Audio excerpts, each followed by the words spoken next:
Hey guys, kind of a different video today. I wanted to take a look at a run I had a few streams ago and use it as a really important learning experience for a lot of players out there. It's a run so terrible and awful, it's honestly a standout star of its own, taking me 2 entire hours just to beat stage 4. If you've watched me for a long time, especially before DLC, you know that I'm a stubborn player who refuses to give up any run, no matter how bad. And sometimes a bad enough run pokes its head out. I think it's important we take a look at these to see what we can learn from them. Often with these runs, we enter the rock bottom point referred to as pure copium. You can't kill anything anymore, and you can barely survive. You can work really hard to kill one enemy for a few minutes, only for nothing to chain off of it, and to see an enemy larger and more powerful take its place. For the most players, this is the end of the road, but I have some good news: these runs are winnable. Though it may take hours beyond that point, soaking up the rest of your afternoon or evening, I figured out the science behind pushing through, and it's not so complicated, just time consuming in practice.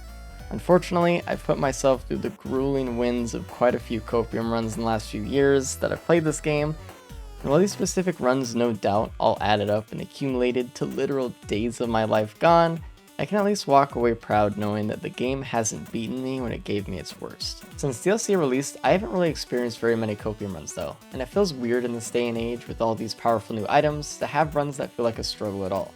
So much so I could probably count on my hands how many of my runs ended in copium in the last 10 months. I played close to 1,000 runs in last year. I do want to make some things clear though before we get into how this run happened and how I won. It's that even though bad item RNG can suck, especially with this run, this is a reminder to not make excuses for yourself either. Especially when, as you can see, every run is winnable. I don't want players to walk away thinking I'm recommending coping strats as a standard playstyle either. Decisions made this run once we entered copium were last resort measures to make sure I secured the win. And finally, this also isn't your video evidence of mul-t being bad, the loadout being bad, or full looting being bad. This was just a poor run with a bad driver behind the wheel.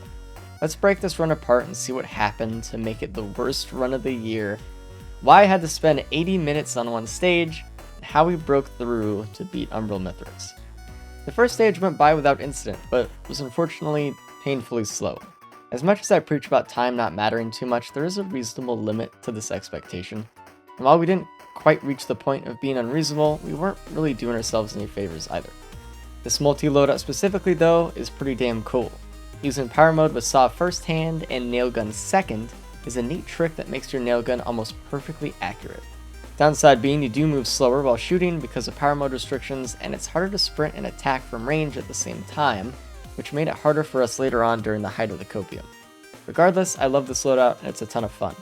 The positives we ended up with on the stage were a very small amount of bleed, stun for some extra saw damage, a small amount of AoE with Uke on this build, a bit of defense, and a bit of sprint, which unfortunately doesn't get used very much with this loadout.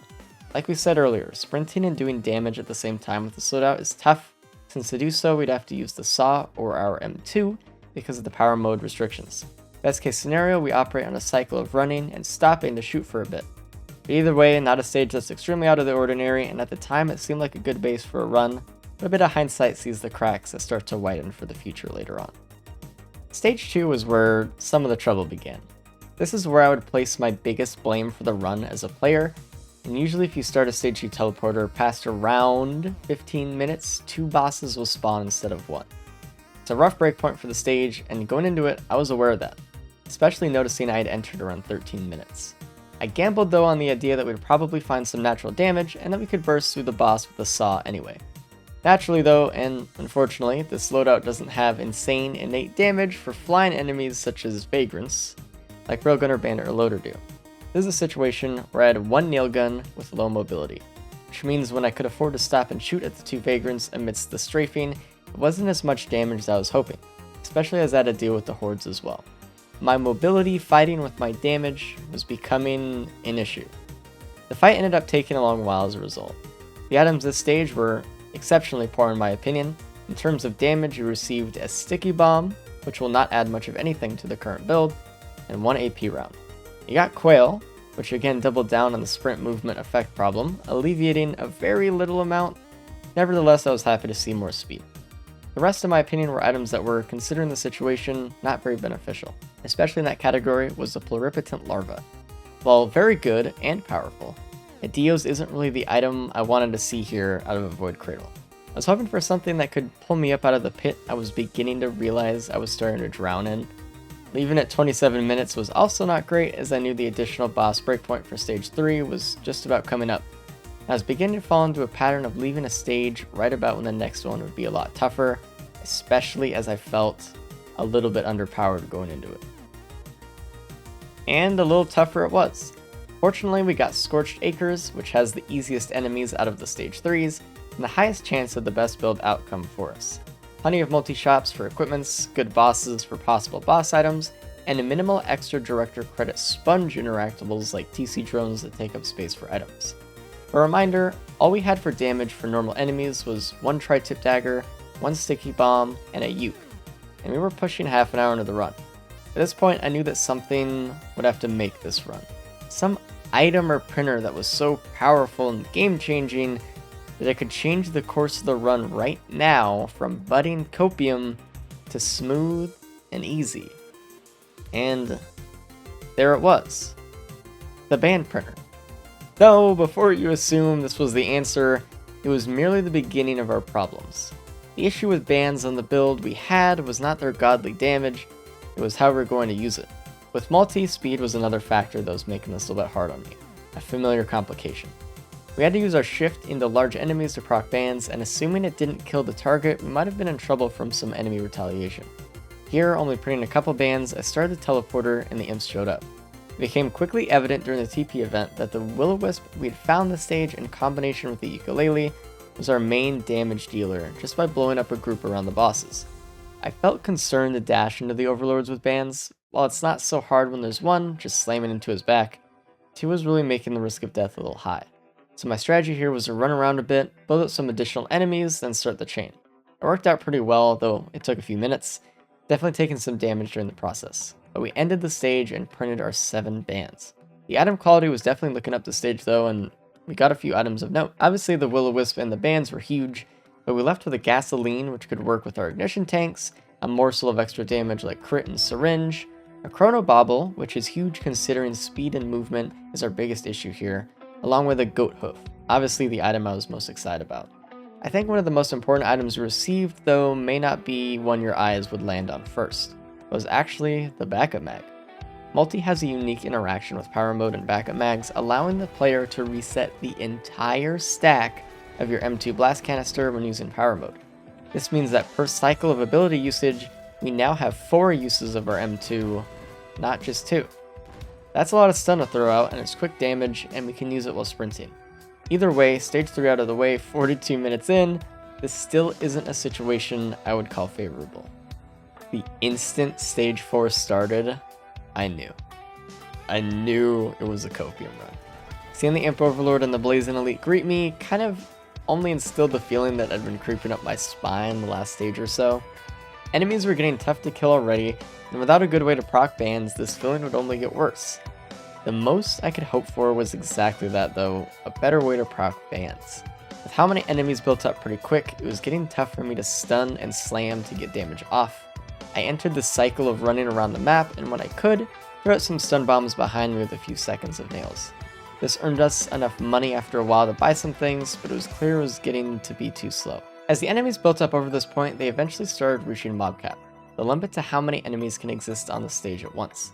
Often, I would kill one enemy, and since the game director was busy building up credits while the cap had been reached, I would spawn something larger in its place pretty quickly. This was taking a pretty downward turn, and it's pretty indicative of copium. I passed a mountain shrine and hit it at some point, thinking that since we entered copium, we might as well roll for a better reward. Nothing could be really that bad since I figured the situation was at its worst anyway. Something that caught my eye as we farmed gold was a beautiful printer. A uke printer. I know from last stage that the AoE with ukes was giving us the most of our damage, and that was true here as well. So part of me knew that unless I was given a great band procer this stage, this would be our path. Soon enough, a volcanic egg dropped, which was huge for mobility but also offered an, albeit risky, option to proc bands without committing too much to HP loss. Though as I began this parade, running around the stage and kiting the mob cap amount of enemies with me in a big group, it became pretty clear I needed the egg for mobility to get out of rare but tough situations, especially for enemies that cut corners around the map and those that moved with different speeds from the group, like the now 2 imp overlords we had to deal with. Even when a Somring dropped, which does proc bans at a 45-second cooldown, I knew I needed the egg and would start ditching the bans in lieu of the AoE power of Uke. Overall, not being able to use ice bans frequently or killing one enemy every so often just to have it be replaced immediately couldn't really compare to the damage I could have with a dozen or so Ukes in my inventory. Constant AoE damage to that many enemies bundled up is huge, and at the time I saw it as my way out. In addition, I was aware that with already a chunk of my HP missing the stage, I was probably going to die. With a pluripotent larva, this would also mean all void bans forever. Thinking ahead by a lot here, I gambled hard. I knew this run would take hours past this point. Being bogged down by void bans was going to be tough, and it was the last thing I wanted. Especially since I couldn't use regular bans very well at the moment anyway, I decided on scrapping every single one for a Uke. That way I could at least get the legendary polyloot if things went south. There was an issue though. The Uke printer was up on the 2nd level platform, and the best route I could take to grab a single one at a time without dying was run around the outside of the stage, up the vent, and down with the egg. This meant I really wasn't able to use the egg if I got caught, and I had to wait for the equip cooldown for every single Uke that I printed. One at a time, I repeated this horrible process until I had 10 and all the bans were gone, cutting the enemies in a group around the stage up and down again, like a farmer corralling his livestock. Once I felt very uked up and banless, I continued my train around the stage, farming money with my new, powerful AoE prowess, LOL, and trying to mop up the last of the items before we continued onto the teleporter event. By this point, I understood that time was no longer a factor in this run. The enemies, for how far leveled they were and for how numerous, may have well been max level by comparison. I could afford to take my time and get as many items that would help me kill and survive. But in this time, something horrible happened. 2 enemies spawned that made the difficulty for the stage rocket. 2 stone titans. Now I know you're probably thinking that they're the easiest boss in the game, easy to kill, easy to avoid. They basically aren't a big deal at all. And normally, I would agree with you. But here in Copium land, there are 2 damage circles that spawn on you every few seconds, and you know it's going to last hours. You can motion yourself in zigzags or push yourself in other directions to confuse the predictory aiming, but this just adds more thought to every motion, especially with mul-t's massive hitbox.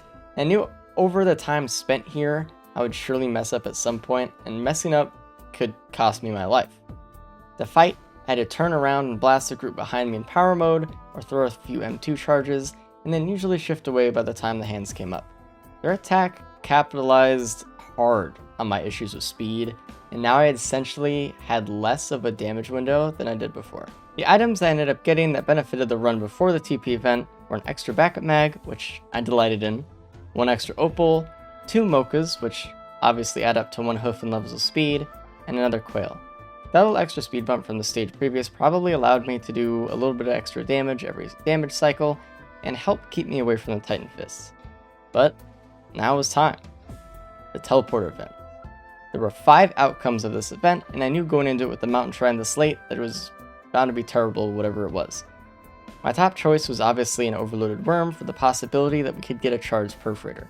Came in second, magma worms for a similar reason, for molten perforator, though doubtful with the mountain and the slate as they don't really show up as elites. Imp Overlord would have been pretty tied for me with the magma worm because of the chance of a shadow spleen. And finally the last 2 options were a horde of many and more titans. I wouldn't have wanted these last 2 because of the rewards from them, but I wouldn't have minded them in the grand scheme of things. When the time came to kill the boss, I feel as though these would have been easiest to deal with, especially since there were titans on the stage already. I have to admit, the game didn't like me much this day. In fact, it gave me the worst boss I could have probably ever asked for in the position that I was in. This was pushing past copium. This wasn't just simple bad luck anymore, this was malicious intent. I felt hatred directed towards me. The overloading imp overlord himself had arrived. I had somewhat expected an elite boss, but this definitely took the cake for worst combination of boss we could have in a copium run. A boss that teleports around with essentially instant killing darts that also has a regenerating shield and health bar if we don't burst it all down in one go, which at this point would take upwards of 5 minutes without missing a damage cycle through its invulnerability phases. This also includes the hands I had to dodge every few seconds, and the horde of projectile enemies still following me through the stage. Welcome to worst case scenario. I had to focus up and play perfectly now. Getting knocked up or stunned by the hands meant death, and taking a shot from the Overlorder would as well. I don't really know how well this is known these days, but the teleporter does actually have a mechanic built in that enables copium runs like these. And that's when you charge it up to 99%, it will stop spawning enemies, making this our primary goal. Charge the teleporter slowly with careful loops around the map until full, and then clear out the map. Knowing the boss, I knew I'd have to fight it and the Titans last, but I was in it for the long haul. So, over the course of the next long while, I did my little rotation, and did nothing but focus on dodging while we charged the teleporter. Getting little bits of charge as I passed around the outer edge, and then under the mountain every loop around. Jump away to dodge the overloading spikes, zig, zag, or shift away from the hands, or some combination of that. There's not really much else to comment on this. It takes a little bit of patience and some time, but eventually we got to the coveted 99%. It was time to start the massacre. Something I had to keep in mind when the fighting began was the Titan problem. Titans move pretty slow, and because I wrapped around the map, they defaulted to sitting in the middle. They're just too slow to catch up around the edges. My path in here was mapped intentionally for this reason. If we started damaging enemies and there was a Titan in the pack, it could activate his beam. Once Titans take a certain threshold of damage, it allows them to use this ability, and I wanted to keep them at full health and in the middle, so we didn't have to deal with that at all. The damage was so low by this point, it still would have taken a very, very long time to kill them, and for now I had other priorities. Get rid of the smaller enemies and more aggressive bosses like the non-teleporter overlords and magma worms. I decided it was time to swap back to the samurai. By this point, I had felt a little bit more comfortable with my ability to dodge this onslaught of attacks, and wanted a piercing AoE that gigaprocs the Ukes. This ended up doing a lot of damage, and after a while cleared out most of the smaller crowds. Though, whether it was the shift into an aggressive playstyle after playing passively for so long, or the dropping of my get-out-of-jail-free egg, it didn't come without a cost. I was actually starting to take a few hits. Juggling between damage cycles with power mode and my M2s was causing me to play a little sloppier, though progress was being made. Then I saw a chance. I felt I might as well damage the Overlord during this process, since we have Ukes damaging the other enemies around it anyway. Work on the boss and the others would fall with it. The damage though was pitiful, but we were making headway. After 5 full minutes of trying my best to damage the Overgod, I had close to 30% of his health bar stripped away. Maybe 10 to 15 minutes more and I'd actually be able to kill him. Needless to say, this was stressful. One mess up and I'd have to start from the top. The worm and the other imp were still harassing, the hands hadn't stopped, and the boss itself was still a major danger. And then, disaster. I tanked a needle, and then another. I was reeling back for safety, and an Eldamurian cut the corner with a flank. I shouldn't have made it out alive. That much is true. But loss didn't come in its usual form this time. It came in the form of resetting the boss's HP to full while I had to retreat. I was right initially.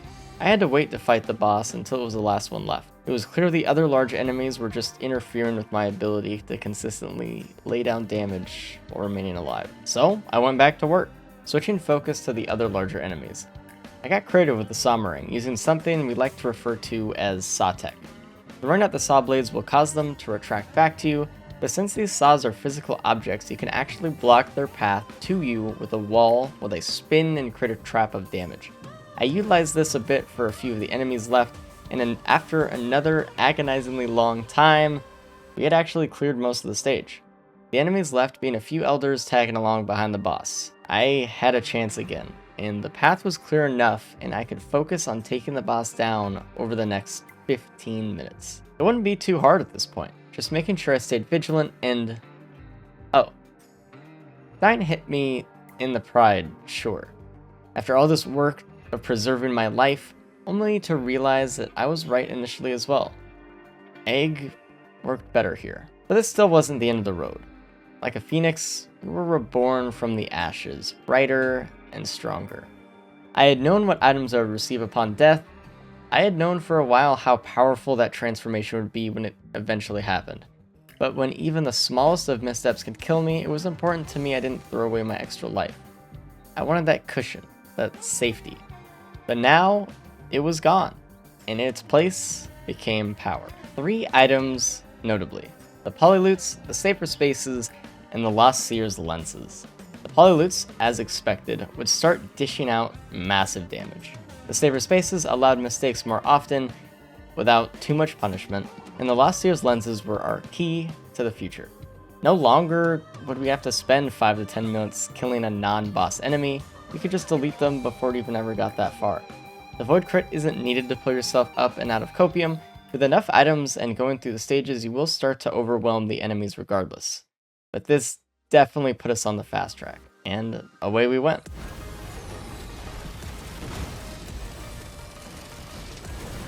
Finally, I was free. I had hopes for what the boss would drop, but I have to admit, my expectations were shattered. This was the best I could actually ask for. No longer were we bound to the ground, and although crit was no longer in our arsenal, I knew the polylutes would make good use of spleen and apply some pretty good bleed stacks with AoE. And at long last, at just a hair over 2 hours into the run, we entered Sky Meadows for the first time. By this point, it was easy to feel empowered, knowing that I overcame the worst of it. There was still plenty more to do. It was clear right away though that the Void Crit Polylute combo was performing better than I had hoped. We were smashing through the enemies almost as if this was a normal stage 5, and we cleaned up the Void Seed pretty quick, going on to scooping up this stage's loot.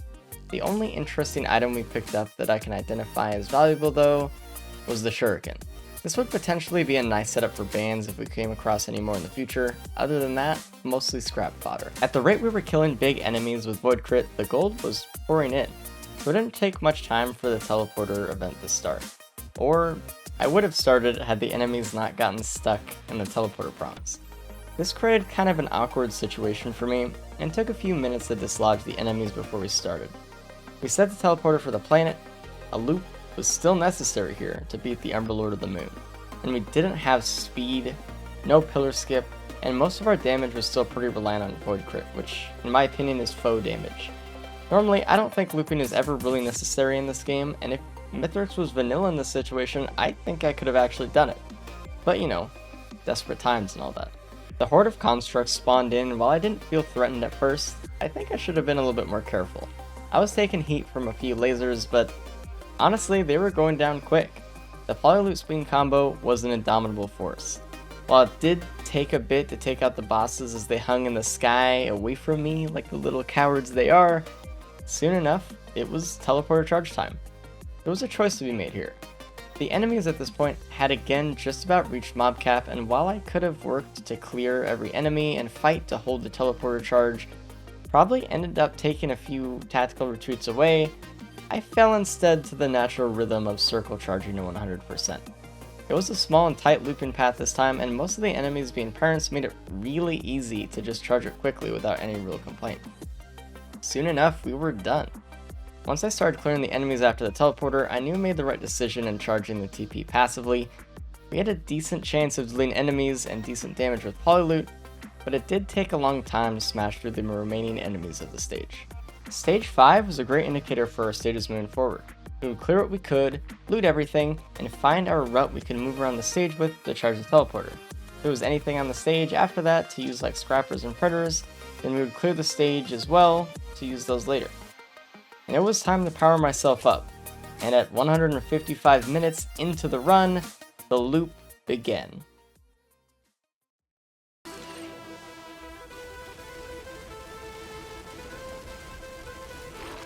What a beautiful tri-shot that I can't get all of.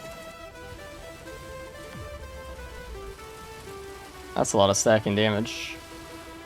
Imagine if we had like, you know, ATGs or plimps or more mul-t or whatever. A Vand, holy shit. It's actually a miracle I don't have Vand right now. A band? We can take a band finally. A real band.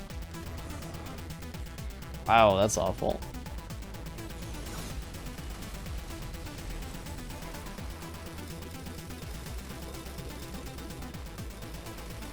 Oh, there we go. Holy shit. Oh, man. Here we're more in, it's gonna.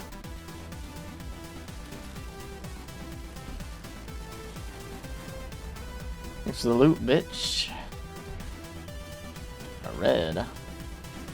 Laser scope. Oh, that's a slap in the face. Nice. Please. I need it, sir.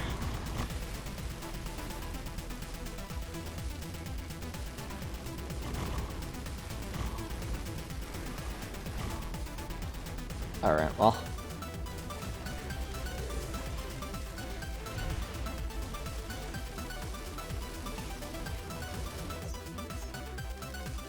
Ah, there we go. I mean, shit's gonna... yeah. Yeah. Thank you. Oh. Chef's kiss. Oh. Okay. Red, clover, good. We're there. We're in. Vrit and Prelude just went up like 2,000%.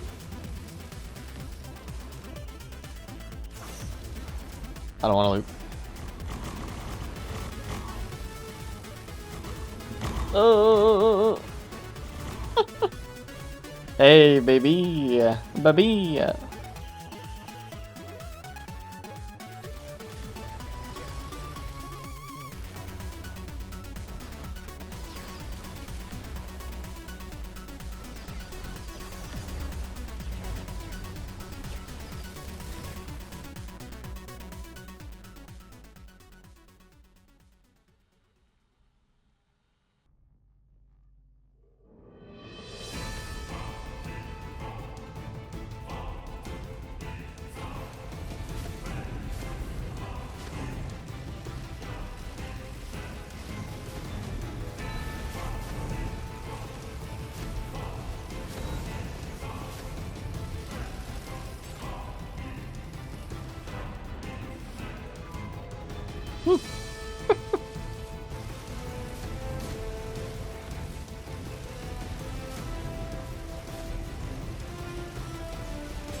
Wow.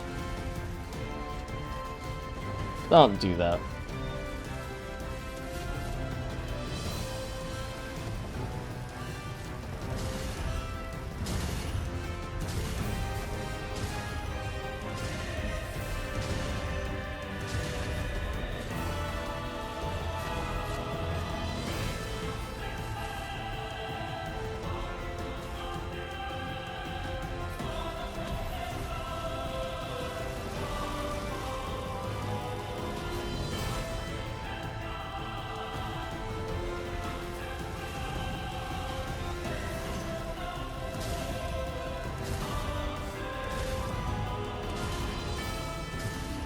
Ow.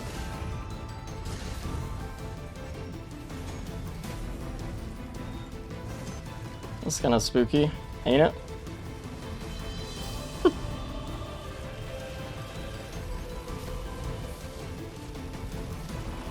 Jump. Uh-oh.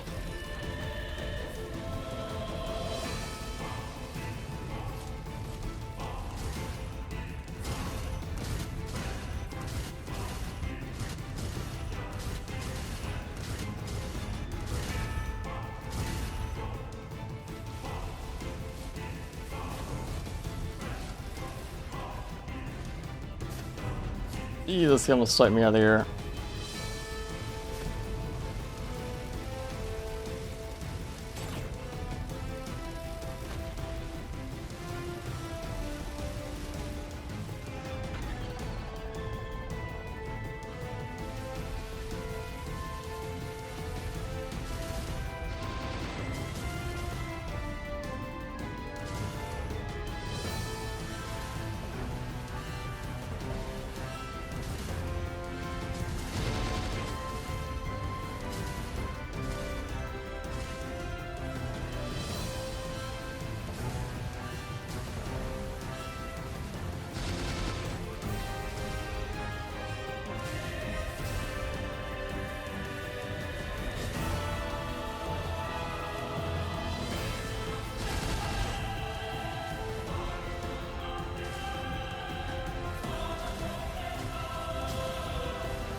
GG. That was kind of spooky there for a minute. I got hit by a pizza slice mid-air and mid-ship. I hope some of you learned something from this run, and it was honestly a pleasure to do something different. Taking more of a hindsight and breakdown approach to teaching this time around felt great. Not everyone has good runs all the time. Not everyone plays well all the time either. But I wanted to give you the forbidden tools to dig yourself out of these pits should you ever choose to wield them. For most, I imagine these tools will be shadowed by the presence of a restart button or lunars, but for the fighting few, I hope the knowledge these tools give offers you a freeing sense of control, as it did for me. There's true freedom in knowing that whether you win or lose is entirely your choice. And as always, thank you for watching.